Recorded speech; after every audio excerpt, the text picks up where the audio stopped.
Welcome to the Rural Dispatch, the podcast delivering stories from rural America.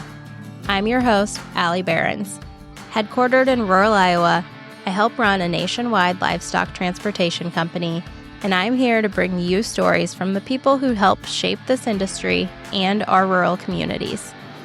Whether you're a trucker, livestock producer, or rural entrepreneur, this show is for you. Each week, we explore the realities of rural business life, from the highways to the fields and everything in between. So buckle up and let's dive into today's episode. Welcome to the very first episode of the Rural Dispatch podcast.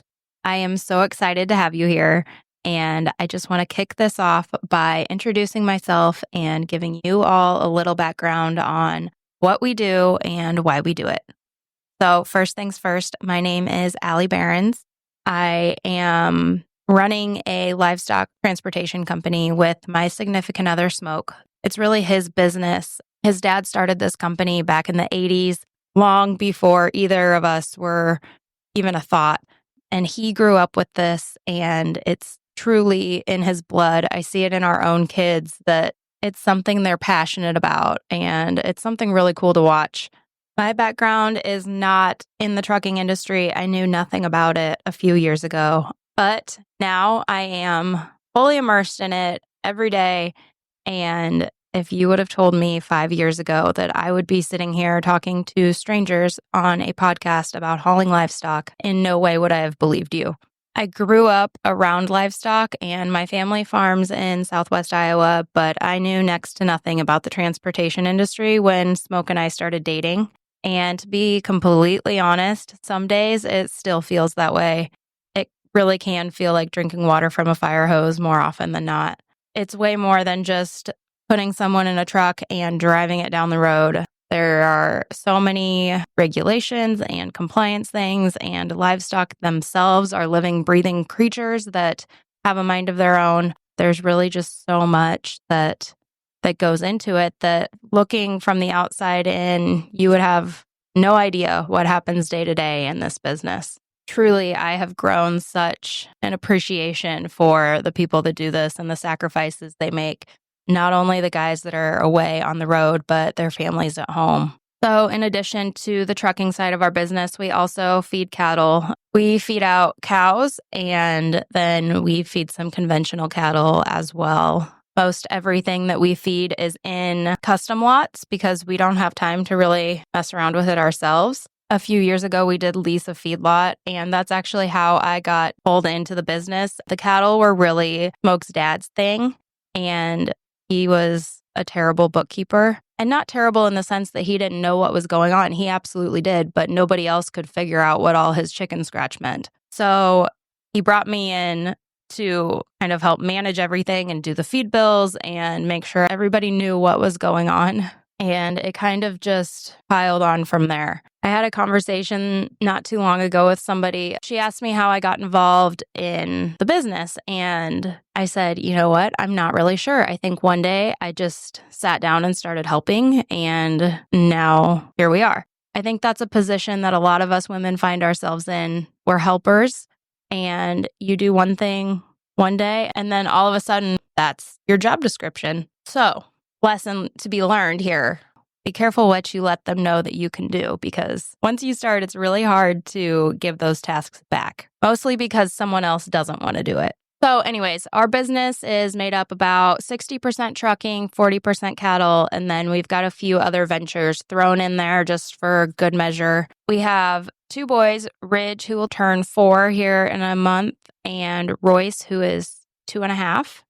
They are 18 months apart, and they are so much fun, but they definitely keep us on our toes. I think probably a lot of people can relate to this too. I don't really have a job title here in our business. I show up and do what needs to be done. Essentially, I just manage the day-to-day in the office. I grab the mail every morning, I do deposits every day, and then just keep tabs on all of the big picture things. Smoke gets really bogged down in the day-to-day, moving trucks, managing all the cattle, and overseeing all of that. So some of the bigger picture things like looking at insurance renewals and those once a year things that kind of sneak up on you, I've kind of taken onto my plate and it's not any fun, but it is a necessary evil to running a business. We are fortunate that we have some really great help, not only our drivers and owner operators, but in the office. Missy is a lifesaver. She's been with Smoke for, I think, going on 14 years now. So she really knows everything there is to know about our business and how it operates. And truly, it wouldn't run as smoothly if it weren't for her.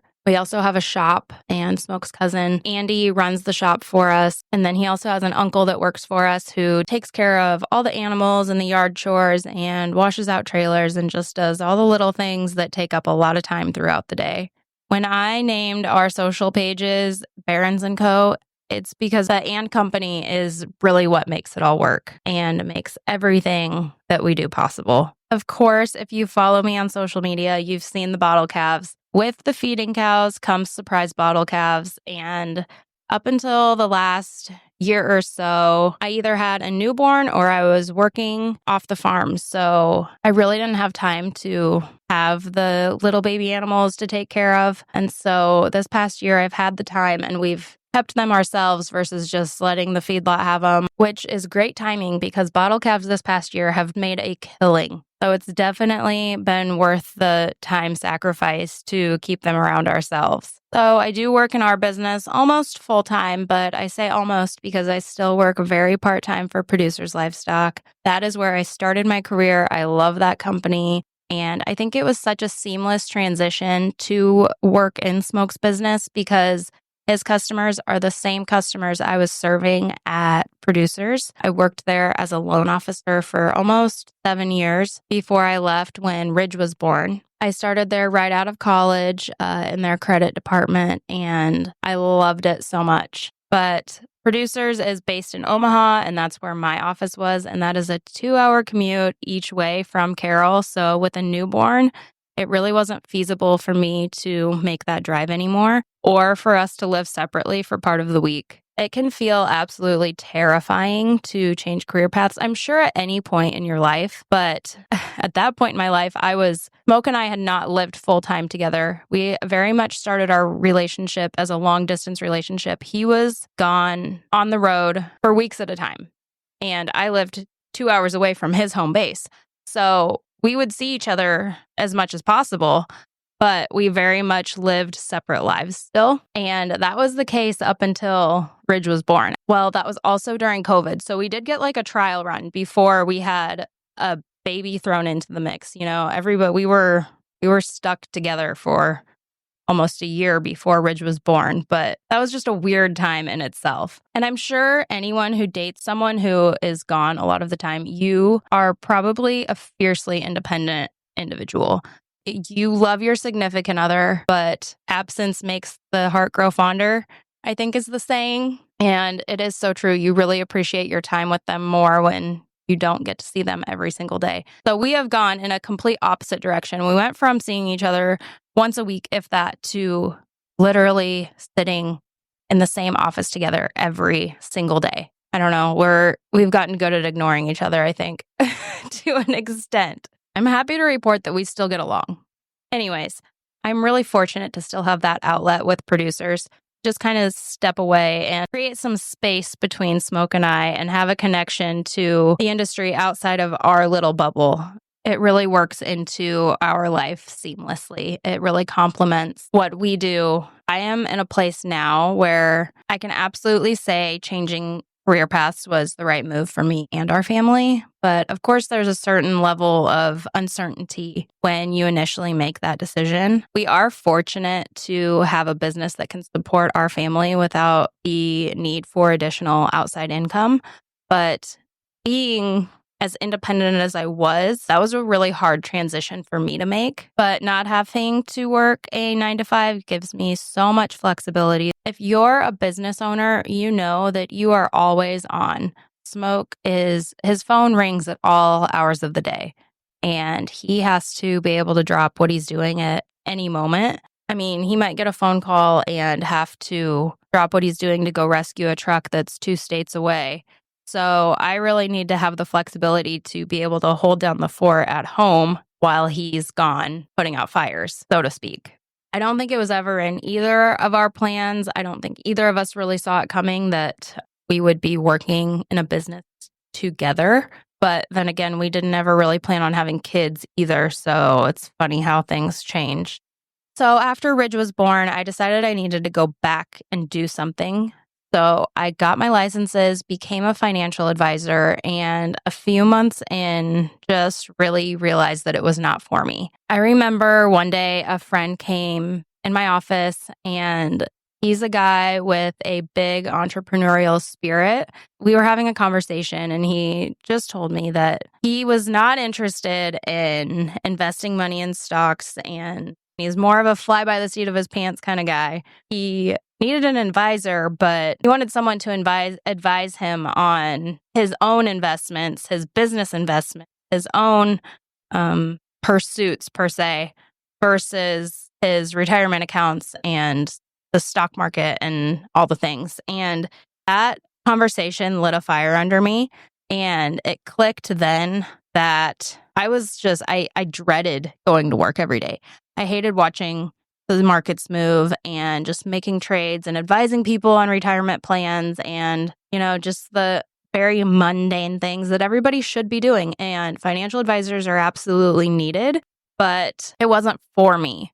The people in the ag industry are my passion. And to be honest, you don't see a lot of those people as an advisor because our assets are in land and machinery and livestock and our own business ventures. So when we found out we were expecting the second time, we decided I'd wait to find something different until Royce was born. And in that time, I ended up just taking more on in our business and took more and more off of Smoke's plate. And then one day it was kind of like it just didn't make sense for me to work outside of our business anymore. And as it turns out, there was plenty for me to do. If I look back now, Smoke was handling it all fine, but he became so much more productive at just other things. He could focus more on the cattle. And, in this time also, Smoke's dad passed away. So he went from his dad managed all the cattle, Smoke managed all the trucks. And I think me coming into the business and taking some of that stuff off of his plate on the trucking side helped him to get back into the cattle. And I remember him saying before his dad passed, did not enjoy the cattle side of the business. I think it stressed him out. He didn't know what was going on because, again, Jeff wasn't great at relaying information to everybody else. And it's funny now, like we sit in the office and Smoke watches the auctions every day, and he is so much like his father. So, like I said earlier, I feel like you start doing one thing and then it just kind of piles up. So before I ever even took on the cattle stuff for them, I was helping Smoke enter loads, and I continued doing that. I remember sitting downstairs in the dark, pumping at 5 o'clock in the morning, entering loads in the spreadsheet before anybody was awake and before I went to work. And it was like once I took a step back and just sat with it, it relieved so much stress. I felt a huge sense of relief, and I felt like I was finally getting into a groove of being a good mom and a good partner without the stress of really trying to make something outside of what we already had work. And I feel like once you let one thing go, another door opens up. And that absolutely happened for us, or for me. I was fortunate that in that time frame, my old boss at Producers reached out and offered me what was initially just contracted work, project-based. But since then, we've started some really cool things that keep me fairly occupied throughout the year. And like I said earlier, I love Producers as a company. I love the people that work there. We work with them ourselves as producers and use all of their services, and just can't say enough good things about that company. I feel lucky that I get to still serve our own customers who are primarily smaller independent livestock producers, but I get to serve them not only behind the scenes here in our trucking company, but also behind the scenes with Producers. All of that to say, I get to stay connected with my original career path and feel like my degree isn't going to waste. and I don't feel like I'm being pulled in opposite directions anymore. It's the perfect way for me to stay connected to what I love, but also support our operation. So I alluded to this earlier. While I was working in Omaha, I was still living part-time in Omaha. I went back and forth during the week. While I was at work, I stayed in Omaha. And I really had the best of both worlds. But one thing I realized after moving to Carroll full-time, and part of it may be through my lens of being a first-time mom with a newborn and like living full-time in a small town and away from my family and friends, it was really isolating. And I think everybody can kind of feel that isolation. I view that through that lens, but also a few years removed now, the isolation is real in rural communities. I was used to having an expert in my field of work in the office right next door to me. So if I had a question or a problem or just needed to vent about a frustration, I just popped into someone's office 10 feet from mine and let them have it. And if you are a small business in a rural community, you don't necessarily have that luxury. We have learned a lot of lessons the hard way. And, I sit in the office next to his and listen to him on the phone all day, troubleshoot issues with other cattle feeders or dispatchers or just business owners in general. And I think we all have something in common and we can learn, whether you're in the same industry or not, we can learn from each other. And that's really where the idea of this podcast came from. I stand around a lot listening to truckers swap stories and listen to smoke talk on the phone all day long. And how great would it be to just have all of those experiences and advice in one place? Because really, none of us have all of the answers, but sharing our experiences with each other really is what allows us to learn something new and hopefully avoid learning something the hard way. So if you haven't gathered, small businesses, especially in the ag industry, are something near and dear to me. Really, that's why I wanted to start this podcast, was to bring real stories to those of us in rural communities who can use those connections or the lessons others learned the hard way to better our own operations. I want you to think of it as a crash course in the livestock hauling industry in a sense, because you name it, I have probably Googled it. Every person in our office is self-taught with the exception of Smoke, who learned just about everything he knows from his dad.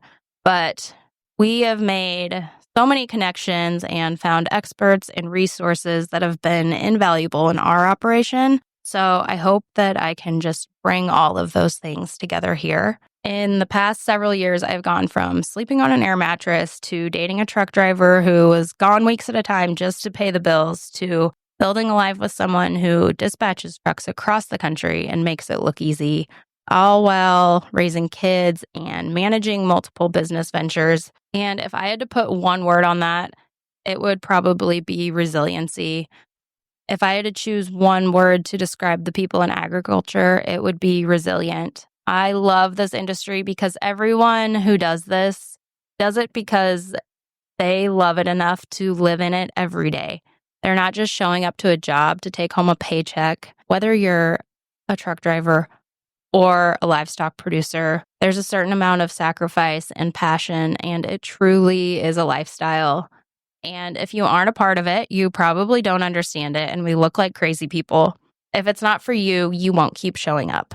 So this podcast will dive into everything we've been through in our time in the cattle feeding industry and the trucking industry, and we will tell you trucking stories from the road and the hard-learned lessons from the cattle business, and also bring you expert advice from the professionals who help us stay afloat. And the last point I'll make is, if it's not obvious where the name came from, the Rural Dispatch is a nod to my dispatcher. In my opinion, he is one of the best in the business. He's the expert in dispatching cow trucks, but I will be dispatching you all stories once a week that you will hopefully be able to connect to or learn from, and if not, at the very least, be entertained by. Smoke's going to join me on our next episode, so can't wait for you to meet him, and we will talk soon. Thanks for tuning in to this episode of the Rural Dispatch. I hope you found something valuable to take back to your own operation. If you enjoyed this episode, please subscribe, leave a review, and share it with a friend. You can keep up with me between episodes on socials at Barons & Co. or join our email list on our website to get new episodes delivered straight to your inbox every Wednesday. Until next time, keep those wheels turning. We'll talk soon.